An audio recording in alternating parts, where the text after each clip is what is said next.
ameacha wenyekiti leo, lakini kazi ya heshima imefanyika ndani ya mkoa huu. Wezi wameondoka, wanyang'anyi wameondoka na wadhulumaji. Tunawaomba sana watu wa upinzani waliozoea kuishi kwa majungu, waliozoea kuishi kwa fitina, waliozoea kusubiri madhaifu ya Chama cha Mapinduzi wayakosoe.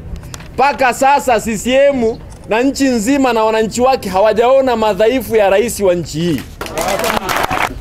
Nasikitika sana kutaja viongozi wakubwa, lakini kilichoniuma zaidi, anakuja mtu ofisini kwangu na mdai, anasema ili mwenyekiti wa baraza aliyekuwa mwenyekiti wa baraza la wadhamini anafahamu.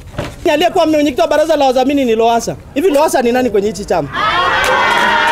Anachosema namna ya kumshughulikia Lowassa iko ambayo tutashughulika naye kisiasa. Lakini yule anayeleta mambo ya habari kwamba Lowassa alikuwa mwenyekiti wa baraza la wadhamini, kwanza akija mwingine yote akitamka kitu ya upinzani, yani nafunga geti lake saa hiyo.